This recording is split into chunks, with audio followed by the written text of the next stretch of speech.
Bien, compañeros y compañeras, pues una vez más, ahora estamos en derecho familiar. De derecho colectivo al trabajo pasamos a derecho familiar. Y ya estamos viendo la gran cantidad de figuras, la gran gama de figuras jurídicas que existen dentro del derecho familiar, por decir también dentro del derecho civil. Lo que hoy vamos a ver es es la filiación y la patria potestad. Dos conceptos que están íntimamente vinculados con lo que es la familia, con lo que es el matrimonio y que todo lo que implica este tipo de figuras. Ya hemos visto lo que viene siendo el parentesco. Bueno, una cosa es el parentesco, la relación que existe entre los integrantes de una familia, y otra cosa viene siendo lo que es la filiación que va a dar lugar a la maternidad y a la paternidad. Y con motivo de esta maternidad y esta paternidad, a su vez va a dar lugar a lo que viene siendo la patria potestad.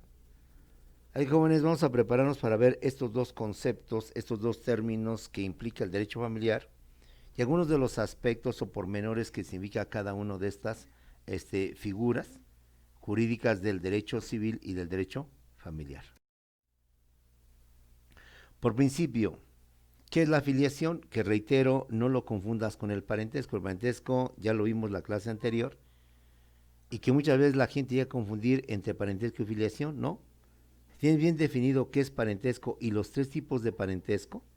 Vamos a ver lo que es la filiación y los dos tipos de filiación, que aunque se complementan, aunque están relacionados, son cosas completamente diferentes. La filiación, compañeros, es la relación jurídica que existe entre los progenitores o padres y sus hijos, o entre los adoptantes y el adoptado, dando lugar a lo que viene siendo la maternidad y la paternidad, compañeros. ¿Sí? Recuerda que el parentesco no necesariamente se da entre las personas que descienden con motivo del matrimonio unos de los otros.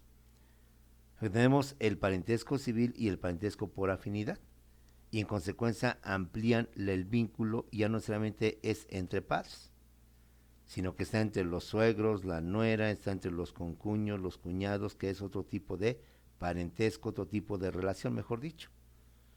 Entonces ahora reiteramos, ¿qué es la filiación?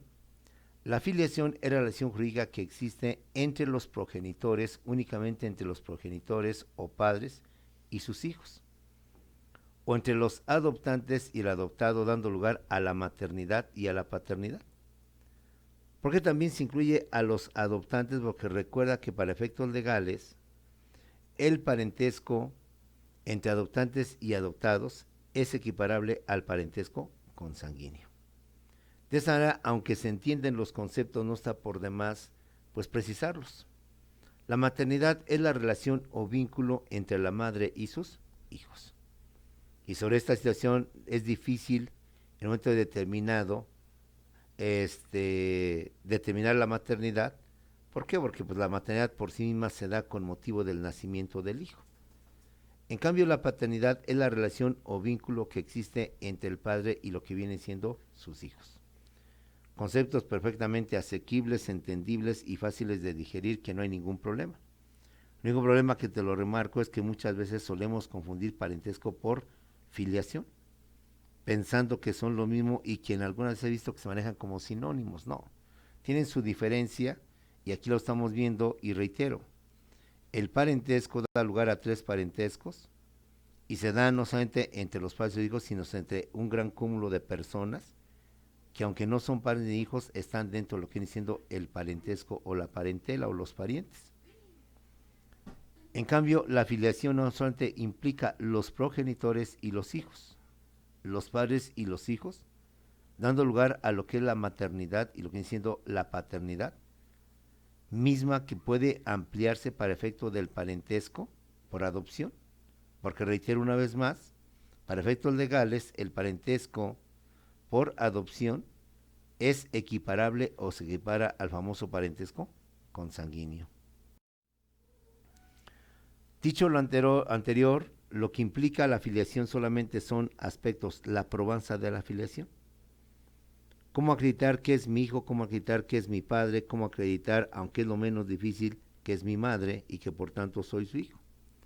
Vamos a ver lo que es la probanza de la filiación en cuanto a los hijos de matrimonio o dentro de matrimonio. ¿Cómo se acredita la filiación? La filiación de los hijos se prueba con el acta de nacimiento o el acta de matrimonio. Digo, o sea, no es muy difícil, no es muy complicado. Basta el acta de nacimiento, el acta de matrimonio para acreditar la filiación que existe entre los hijos y el padre, o entre el hijo y el padre, la madre y etcétera. ¿Sí?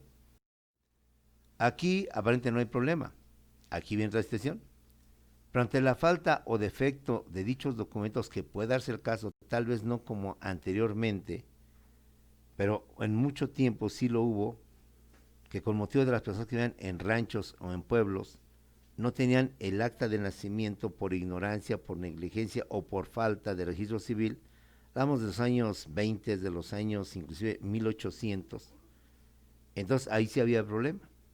Pensando que todavía en tiempos actuales puede haber un problema de que no se tenga acta de nacimiento ni acta de matrimonio que acredite la filiación, sea del padre o de la madre, entonces existe lo que se conoce como la posesión de estado de hijo. Cuando no tenemos acta de nacimiento o no tenemos acta de matrimonio, ¿cómo se acredita la filiación? La filiación se acredita a través de una figura jurídica conocida como la posesión de estado de hijo. La posesión de estado de hijo se acredita y se presenta cuando la persona ha sido tratada constantemente por otra persona y su familia, requisito número 1, como hijo. No lo ven como una persona diferente a la familia, sino lo ven como un hijo propiamente, también parte de la familia. 2, no solo eso, tan es así que lo sienten de la familia que inclusive lleva los apellidos de la propia familia. 3, además de recibir los alimentos, los apellidos de la propia familia, paterno y materno, recibe los alimentos.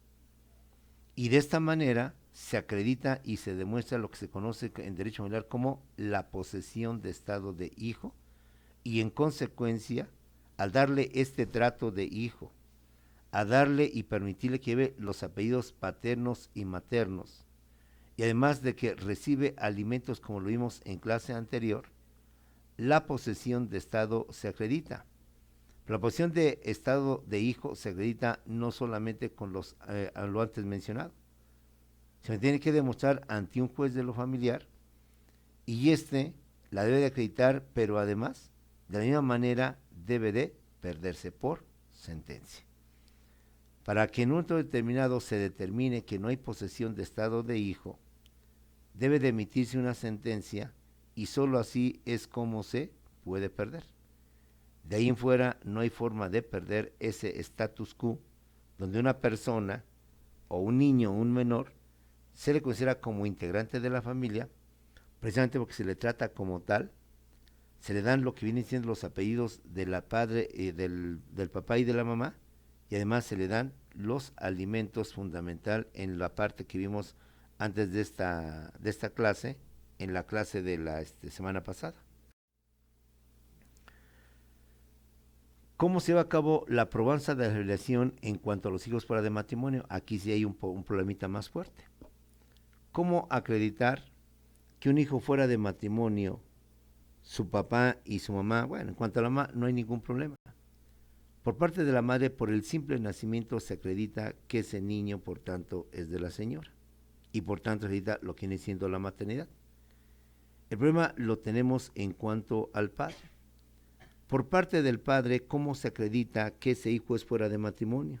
O que siendo hijo fuera de matrimonio, es hijo del padre. Pues muy sencillo, por acta de nacimiento o bien por acta de reconocimiento. El padre puede ir junto con la madre, con la concubina, por así llamarle, dicho con respeto, y por tanto reconocer en ese momento que aunque no están casados, sí reconoce la legitimidad de ese niño, y por tanto lo puede considerar como es su hijo. El otro es a través de otra acta de por reconocimiento. Para tal efecto debe haber una sentencia donde establezca y reconozca que el padre ha dado su aceptación, reconociendo por tanto al hijo. Pero aquí viene otro tema. ¿Cuáles son medios de probanza para el reconocimiento de los hijos? Los medios de probanza para el reconocimiento de los hijos puede hacerse a través de los siguientes medios. Uno, ya lo dijimos, por el acta de nacimiento.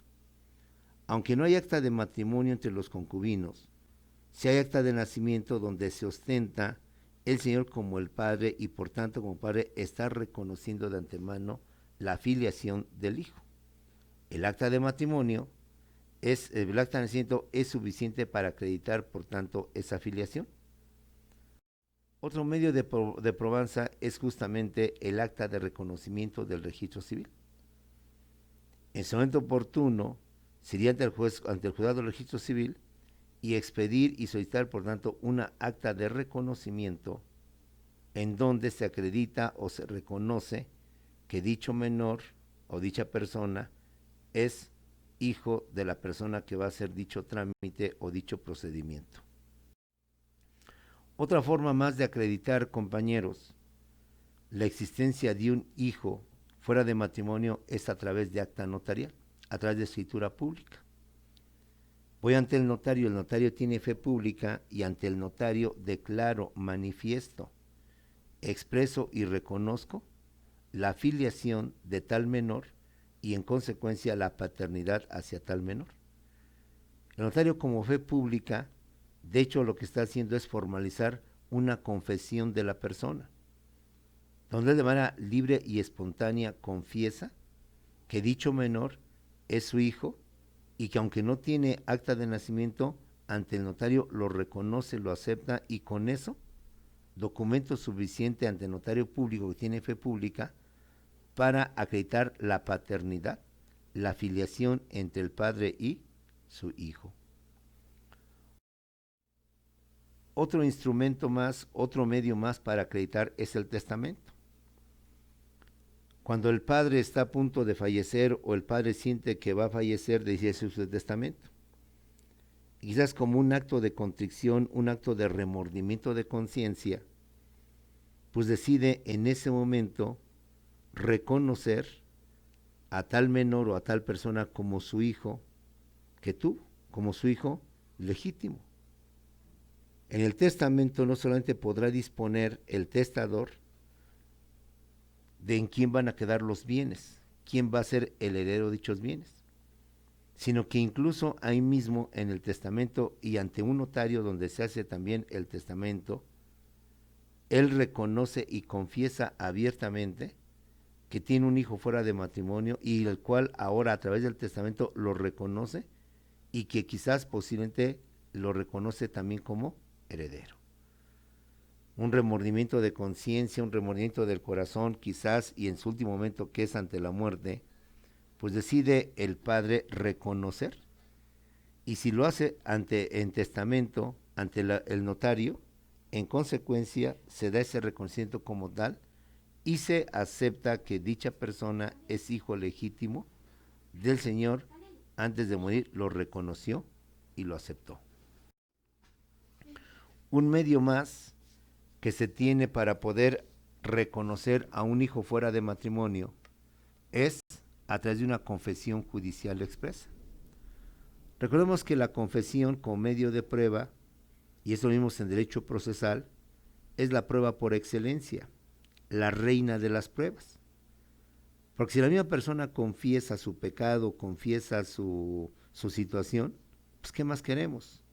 ¿Para qué queremos testigos? ¿Para qué queremos pruebas documentales? ¿Para qué queremos personas u otros documentos que acrediten lo que la misma persona está reconociendo y está aceptando? O sea, ante un juicio, ante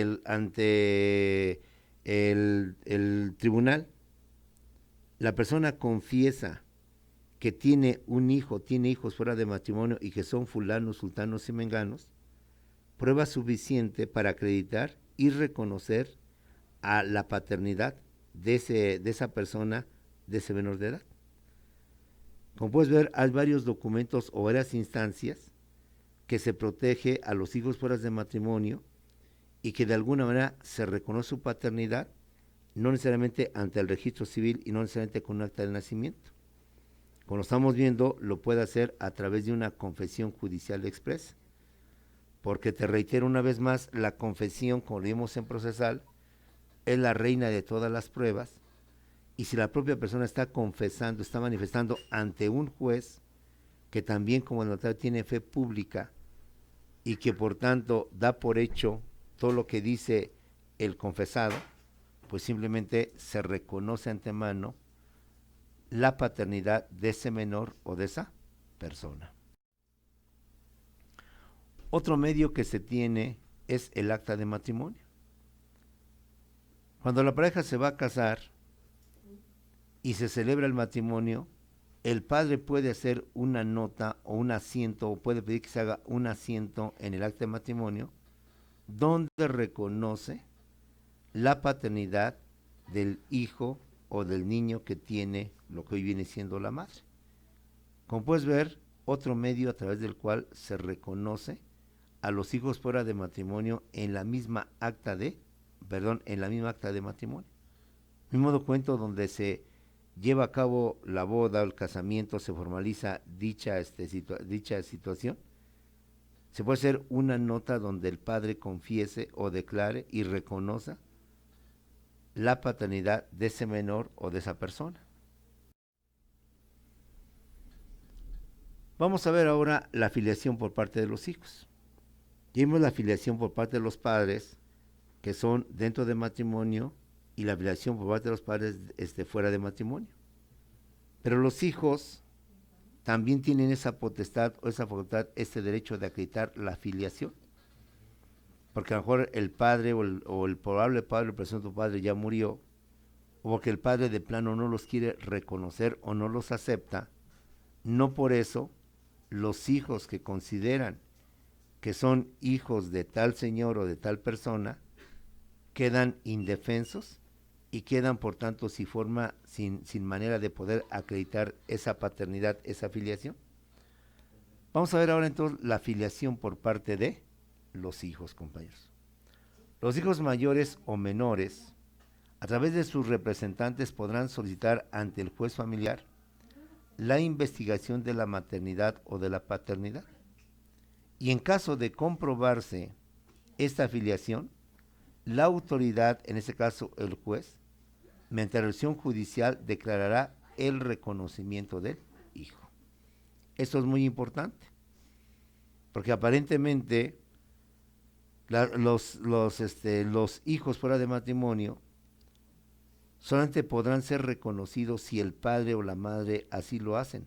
Pero insisto, si por la muerte de uno de ellos, por la negligencia o el desconocimiento, pues en consecuencia el hijo quedaría completamente separado.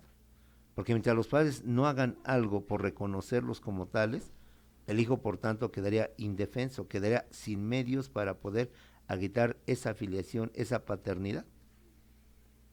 Ante esta situación, algunos códigos establecen esta figura donde los hijos, independientes de los padres, tienen el derecho de probar su filiación, su maternidad, su paternidad principalmente.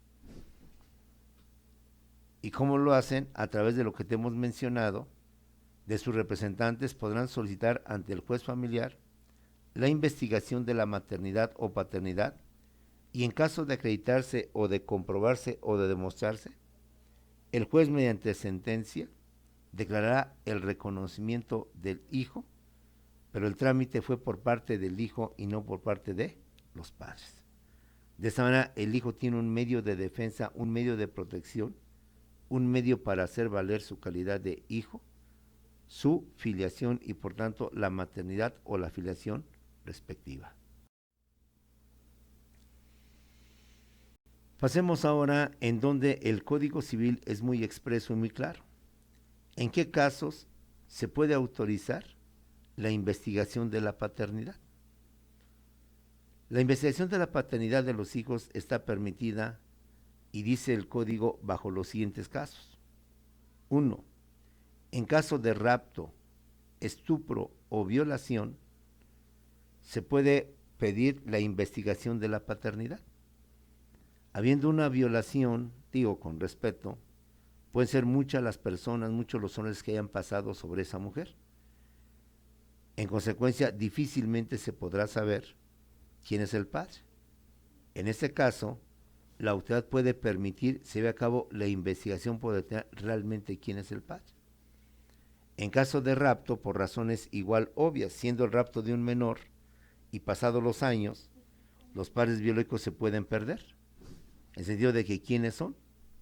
En consecuencia, aquí también se puede pedir la investigación para determinar la paternidad de ese niño o de ese menor que en su momento y desgraciadamente fue objeto de rapto y fue objeto de este tipo de actos que impiden determinar a ciencia cierta cuál es o quién es el padre. A través de una investigación, de unos estudios y de todo lo que implica esta investigación, si se autoriza y se permite, podrá por tanto determinarse realmente la filiación y paternidad del menor o de la persona. Segundo caso, cuando se encuentre en estado de posesión de hijo. O sea, porque desde niño entiendo que llegué a esa familia, ¿por qué me decían hijo? ¿Por qué me daban sus apellidos? Pues entonces, en este caso también se puede proceder a la investigación o se autoriza la investigación para determinar si con motivo del estado de posesión de hijo realmente no solamente es un estado de posesión de hijo, sino realmente si es un hijo legítimo, un hijo legal del matrimonio que me está o que está medio adoptando, aunque no es la figura de la adopción, a ese menor porque está dentro de la que llamamos el estado de posesión de hijo. Otro caso más para proceder a la investigación de la paternidad es cuando la persona haya sido concebida durante el tiempo en que la madre hizo vida marital con el presunto padre, viviendo en concubinato y después habiéndose separado, no habiendo ni acta de matrimonio ni acta de divorcio, se presume que el niño o la persona fue concebida justamente en ese tiempo que duró dicho amaciato, dicho concubinato. Y ante esa presunción de que fue concebido en ese tiempo, pues vamos a salir de dudas y en consecuencia vamos a pedir se investigue la paternidad, insisto, a través de estudios, a través de diagnósticos, a través de pruebas, a través del famoso ADN, y por tanto salir de dudas y determinar la filiación y la paternidad de esa persona o de esa menor, insisto, por la presunción, o coloquialmente se dice por la sospecha, pero que en el tiempo en que se vivió en esa especie de concubinato, se concibió al niño que ahora pide aclarar cuál es su filiación o cuál es su paternidad. Otro caso más es cuando el hijo tenga a su favor un principio de prueba contra el presunto padre, como sería el caso de testigos. Sabemos que una prueba que podemos mostrar, podemos llevar ante juzgados son los testigos.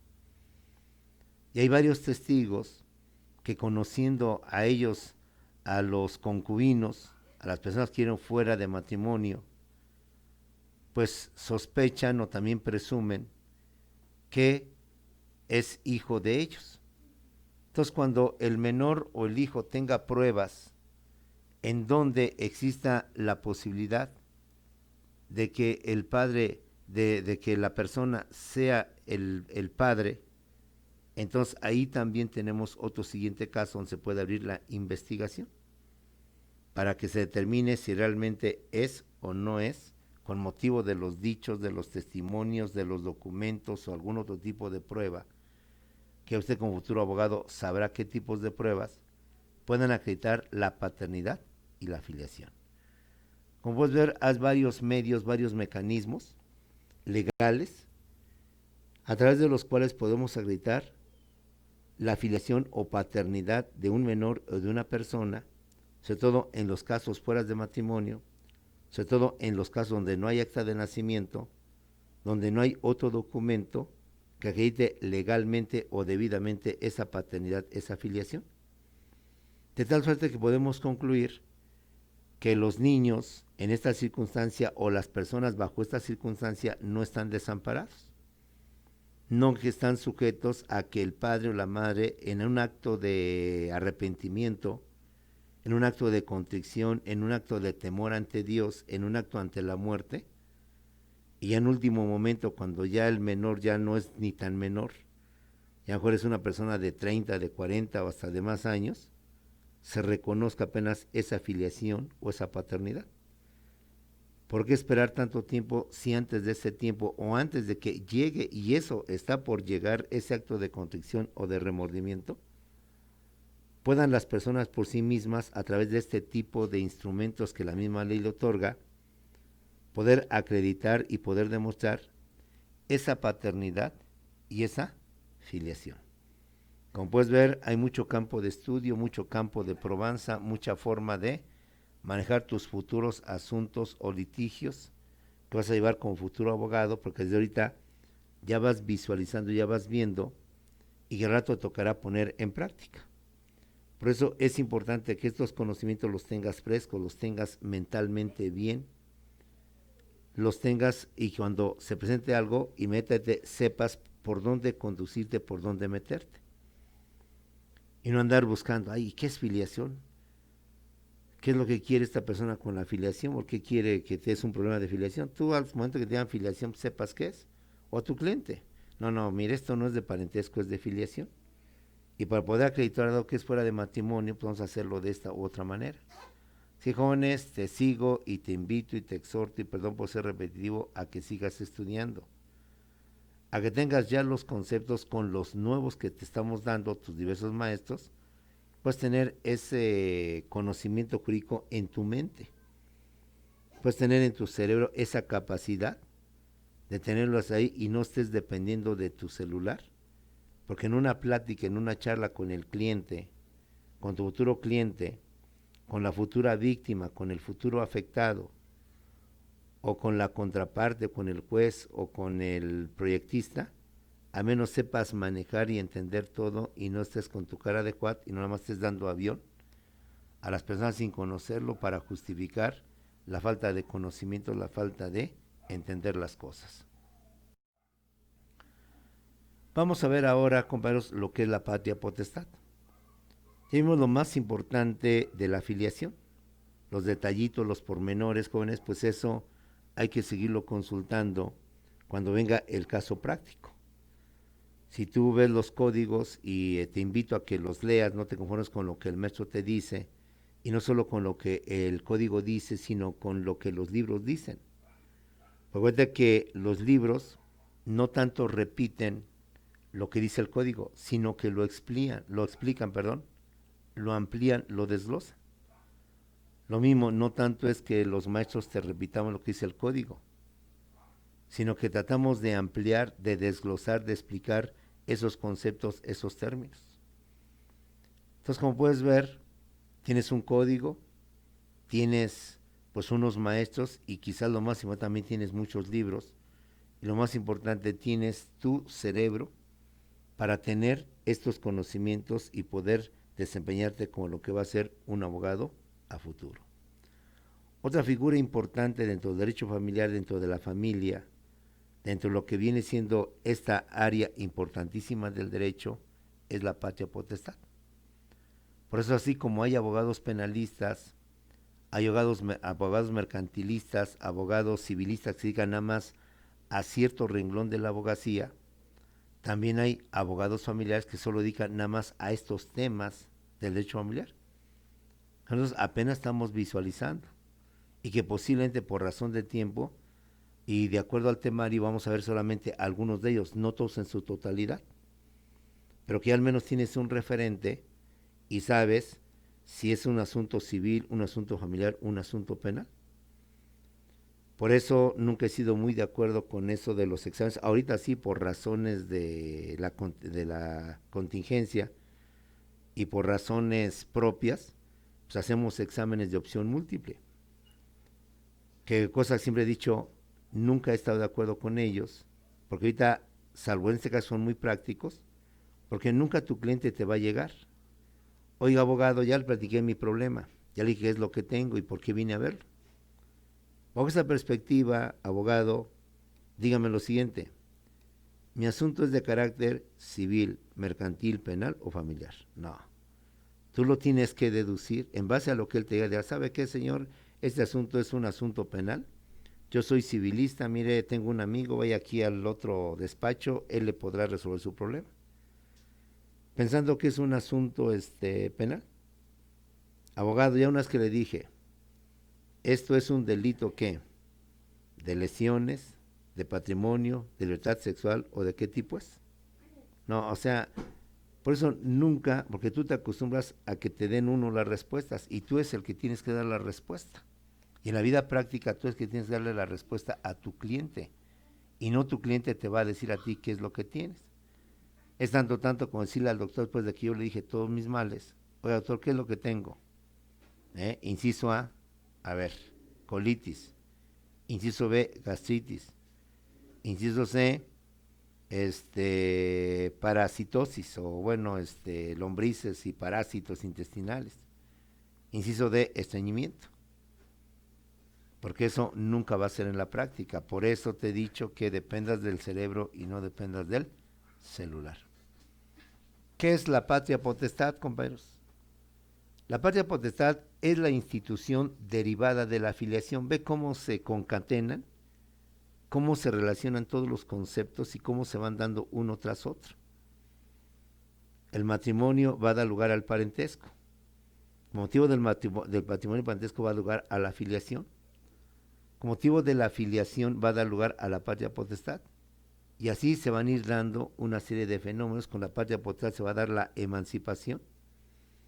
Con la emancipación se va a dar la mayoría de la edad. Y así por eso se va dando todo este tipo de fenómenos. ¿Qué es la patria potestad? La patria potestad es la institución derivada de la filiación que acabamos de ver, que acabamos de explicar y que acabamos, espero, de entender, compadres. Y de todo, de haber captado, y que consiste en el conjunto de facultades, derechos y obligaciones que la ley otorga e impone a los ascendientes con respecto a la persona y bienes de sus descendientes menores de edad. Uf y contra uf. Un concepto muy amplio pero muy explícito que espero lo vayas entendiendo y lo vamos desglosando. La patria potestad es la institución que deriva de la filiación, es decir, que deriva de la paternidad y deriva de la maternidad.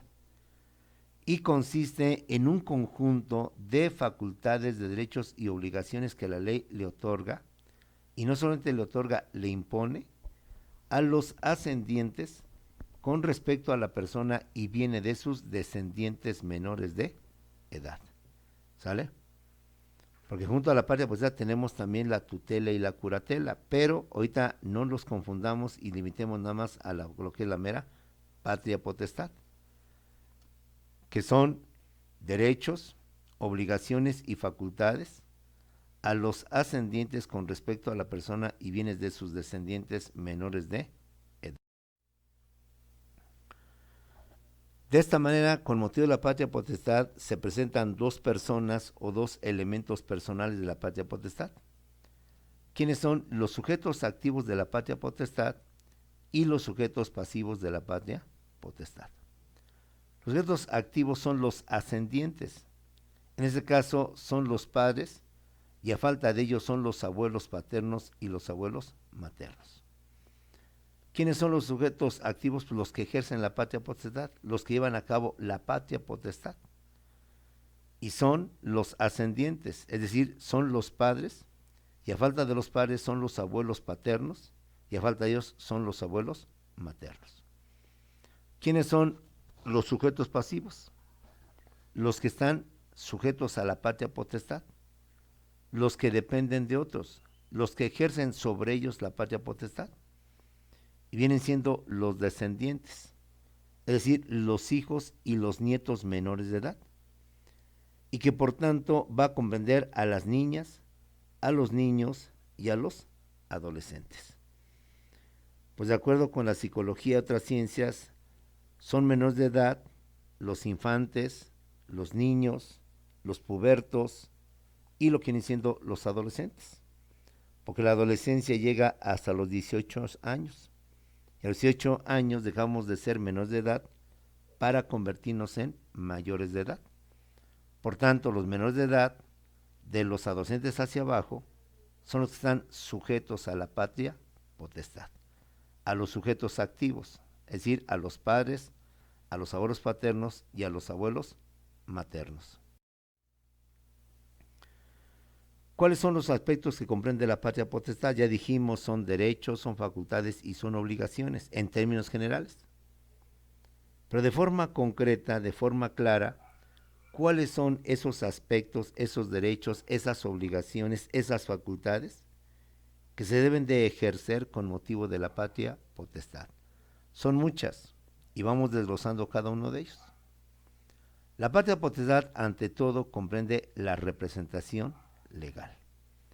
Es decir, el menor, como hemos visto, no tiene capacidad de ejercicio, no puede valerse por sí mismo, no puede por él mismo hacer valer sus derechos y sus obligaciones. Necesariamente necesita un representante y el principal representante pues, es el padre. Es el padre quien a través de él podrá ejercer sus derechos, sus prerrogativas, sus facultades, sus obligaciones, etcétera, justamente por la falta de capacidad de ejercicio que tiene el menor de edad. Ese es un aspecto que comprende la patria potestad. Pero no es el único. La patria potestad también implica la protección íntegra del menor en su aspecto físico, psicológico, moral y social. Ser padre o ser persona bajo cual está personas en su potestad implica ver todo lo relacionado con su educación o lo que viene siendo su protección integral. Y esto es en cuanto a su aspecto físico, en cuanto a su desarrollo, en cuanto a su desenvolvimiento de su organismo, en su aspecto psicológico, que sean personas mentalmente sanas. Lo importante no es solamente físicamente ser sanos, buena nutrición, con el funcionamiento de sus aparatos bien, riñones, corazón, estómago, etcétera, sino que también sean sanos mentalmente, sin fobias, sin filias, sin complejos, sin traumas, sin enfermedades mentales que quizás son igual o quizás más dañinas que las enfermedades físicas. Así como tenemos personas con problemas renales, problemas hepáticos, problemas del corazón, puedes tener problemas, personas o niños con problemas que a futuro se convierten en enfermedades mentales, esquizofrenia, bipolaridad, hipocondriacos, locos, como decimos por ahí vulgarmente, que también son difíciles de tratar. Una patria potestad implica evitar estos males físicos y evitar estos males también mentales. También implica su desarrollo moral, sus buenas costumbres, sus buenos valores. La patria potestad no solamente es darle alimentos y darle educación, darle también buenos hábitos, buenas costumbres, responsables, honestos, respetuosos, puntuales y todo lo que implica la moral. La moral, como dicen ustedes, no es choro, no es rollo. Son cosas que ayudan a la persona en su desenvolvimiento, con valores positivos, propositivos, con valores que permitan crear mejores personas, mejores ciudadanos. Y esto se va a dar dentro del seno familiar, dentro de lo que viene siendo la patria potestad. Y también un desarrollo social. Personas que no tengan intereses delictivos, asaltantes, rateros, secuestradores. Todo esto implica la patria potestad y por tanto es una responsabilidad sumamente grave y sumamente grande la que deben de asumir quienes, los sujetos activos, tienen a su cargo esa patria potestad. Aspecto físico, aspecto psicológico, aspecto moral y aspecto social. Conceptos muy amplios, conceptos que hay que tener bien presentes para efectos de tus juicios de patria potestad en contra a favor de la misma, a favor o en contra de los sujetos activos, de los ascendientes o de los pasivos, los descendientes. Pero no es todo, apenas empezamos. La patria potestad también implica la guarda y custodia del menor. Es decir, darle habitación, darle protección, darle indumentaria, vestido, con lo que hemos visto en alimentos. Pues alimentos, como lo vimos en clase anterior, no tampoco nada más es un concepto simple. Es un concepto complejo que intrínsecamente lleva muchos aspectos que tomar en cuenta y Y eso también va dentro de la patria potestad, que es la guarda y custodia del menor o de los menores. Otro aspecto más que implica es la administración y el debido y correcto manejo de los bienes del patrimonio del menor. Sabemos que el menor, y perdón e insisto, ante la falta de capacidad de ejercicio de valerse por sí mismo, son entonces los mayores, los sujetos activos, los responsables de la patria potestad, los que se van a encargar justamente de administrar y llevar el correcto manejo de los bienes que a futuro van a ser de los menores, de la casa que en su momento va a ser de ellos, del dinero, de la inversión o del coche o de la empresa que a futuro van a ser de ellos, de lo poquito o mucho que se les pueda dejar, al menos saberlo manejar y administrar correctamente, debidamente, para que de alguna manera tengan ellos una forma de iniciar y por tanto de no quedar desamparados en lo material, en lo económico, en lo físico. Un aspecto más es el derecho de corrección, dentro de los términos que implica una civilización y que implica una educación. El regaño, el castigo, la sanción es válida dentro de lo correcto, dentro de lo moral, dentro de lo que no le afecte ni emocionalmente, ni psicológicamente, ni físicamente.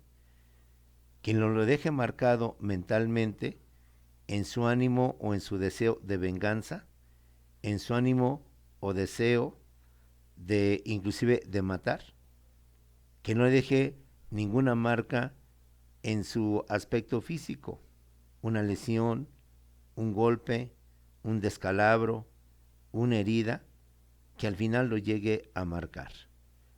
El derecho de corrección es válido, es bueno, precisamente para mantener esa integridad moral física, pero sin los excesos, sin los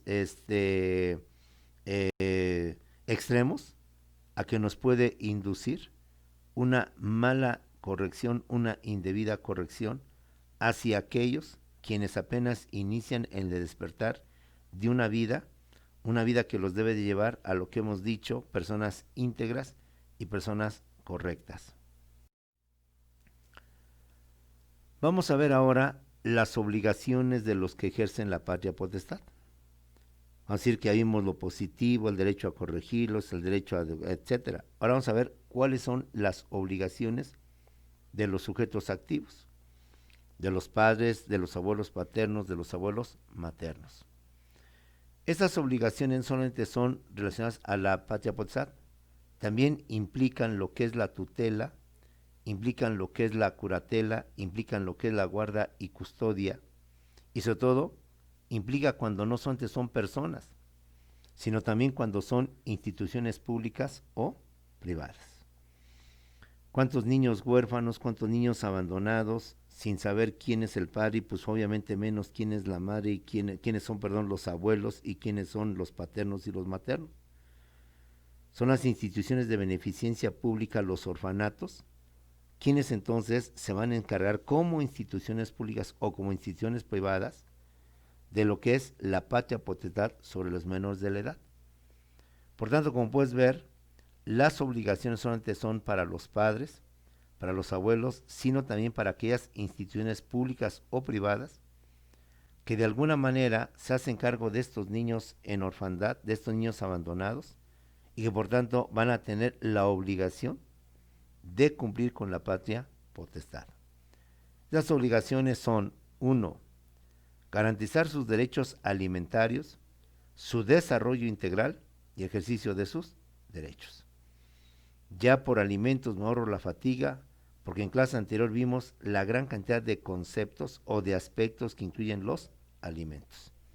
Y que no solamente se refiere a lo que viene siendo comida, sino a todo lo que significa en su concepto amplio y jurídico y social, que vimos en clase anterior lo que es alimentos. Por eso me ahorran la fatiga para explicar toda esta situación, pero ahorita simplemente es garantizar sus derechos alimentarios, su desarrollo integral, que como lo hemos visto, social, físico, mental, psicológico y moral. y también garantizar el ejercicio de sus derechos. Si con un momento determinado puedan hacer valer, no obstante siendo menores, el derecho a que sean educados, el derecho a que sean instruidos y cosas por el estilo. Otra obligación más, y que se entiende por razones lógicas y correctas, es registrarlos dentro de los primeros 60 días de vida, es decir, dentro de los 2 primeros meses a lo que viene siendo su nacimiento. Aunque no sea yo el padre, aunque yo sea una institución de ciencia pública, no puede haber un niño sin acta de nacimiento, porque ese niño cuando sea grande, ¿cómo acredita que existe? Ya hemos hablado mucho de la importancia del acta de nacimiento y de cómo acreditar la existencia de las personas físicas, ¿sí? Para sacar mi credencial de lector o hacer cualquier trámite, tú bien lo sabes. Documento indispensable y básico es el acta de nacimiento. Y a través del acta de nacimiento es como yo acredito mi legal existencia y por tanto una obligación de los sujetos activos de la patria potestad es registrarlos dentro de los primeros 60 días de vida. Uno más, asegurar que cursen la educación obligatoria. Aquí hablaremos de la educación básica, que es la primaria, la secundaria y la preparatoria, que en términos generales llega a lo que son los 18 años. Participar en su proceso educativo, en su continuidad y en su permanencia. No es suficiente asegurar lo que es la primaria y la secundaria.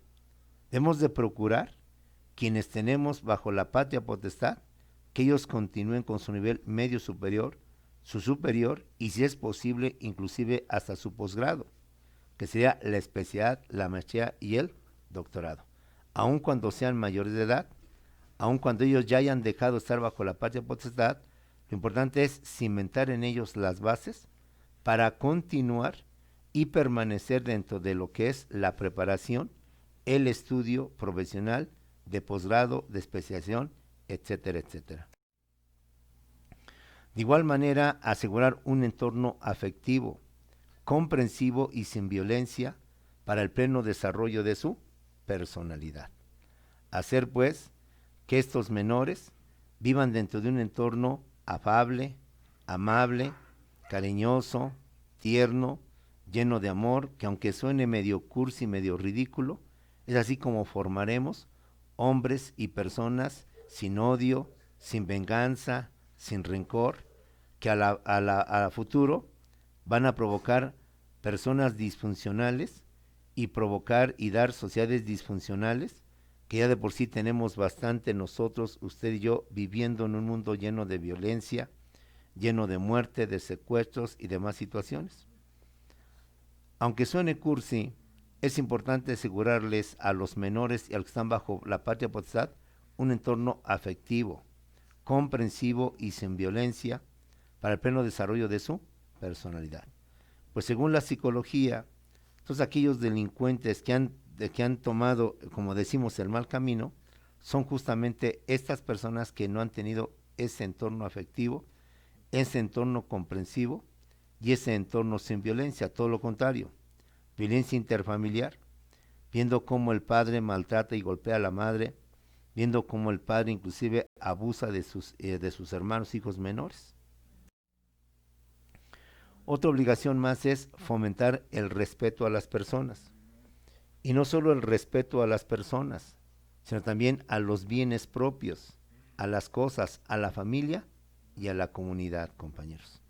El respeto que debe de existir al coche del vecino, a la casa del vecino, a no afectarlo, a no dañarlo, que lamentablemente quizás tampoco hemos logrado mantener y solventar ese tipo de situaciones.